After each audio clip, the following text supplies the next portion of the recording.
اعوذ باللہ من الشیطان اللعین الرجیم بسم اللہ الرحمن الرحیم وَإِنَّا لَنَحْنُ الصَّافُونَ وَإِنَّا لَنَحْنُ الْمُسَبِّحُونَ۔ سورہ صافات کی آیت نمبر 165 اور 66 کہ ہم صف باندھنے والے ہیں اور ہم ہی تسبیح کرنے والے ہیں۔ اس آیت کے عنوان میں بحار الانوار کی جلد نمبر 24 میں اور تفسیر برہان کی جلد نمبر 4 میں ایک روایت نقل ہے۔ جناب عبداللہ ابن عباس نے رسول خدا سے ان دو آیات کے بارے میں سوال کیا۔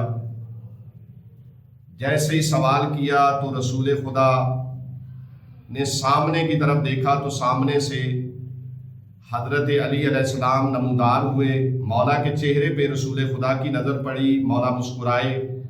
مسکرانے کے بعد مولا نے فرمایا مرحبا بمن خلق اللہ قبل آدم 40,000 عام۔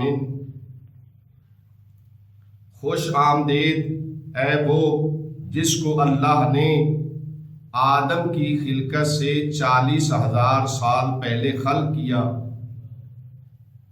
اس کے بعد رسول خدا نے جناب عبداللہ ابن عباس کو بتایا کہ سب سے پہلے اللہ نے ایک نور کو خلق کیا، اس نور کو 2 حصوں میں تقسیم کیا۔ ایک حصے سے علی کی خلقت ہوئی اور ایک حصے سے میری خلقت ہوئی۔ جیسے ہی ہم دونوں کی خلقت ہو گئی، اس کے بعد اللہ نے کائنات کو بنایا، اس کے بعد تمام مخلوقات کو خلق کیا۔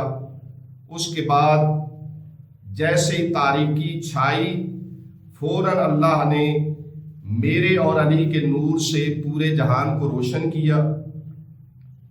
اس روشنی کے پھیلنے کے بعد اللہ نے فرشتوں کو خلق کیا۔ مولا فرماتے ہیں کہ جیسے فرشتے خلق ہوئے، ہم دونوں کے نور کو اللہ نے عرش کی 2 دائیں طرفوں میں رکھا، یعنی عرش کے 2 دائیں سائڈ والے کونوں میں رکھا۔ وہاں پر ہم نے اللہ کی تسبیح کی، ہمیں دیکھ کر فرشتوں نے اللہ کی تسبیح کی۔ ہم نے اللہ کی تحلیل کی، ہم کو دیکھ کر فرشتوں نے اللہ کی تحلیل کی۔ ہم نے اللہ کا رکوع کیا، فرشتوں نے ہم کو دیکھ کر رکوع کیا۔ ہم نے سجدہ کیا، فرشتوں نے ہمیں دیکھ کر سجدہ کیا۔ رسول خدا ارشاد فرماتے ہیں کہ جو کچھ ہم نے کیا وہ فرشتوں نے ہم سے سیکھا اور ہم سے سیکھنے کے بعد انجام دیا۔ یہی وجہ ہے کہ اللہ میں اور علی کے دوستوں کو جنت میں داخل کرے گا اور میں اور علی کے دشمنوں کو جہنم میں داخل کرے گا۔ وآخر دعوانا ان الحمد للہ رب العالمین۔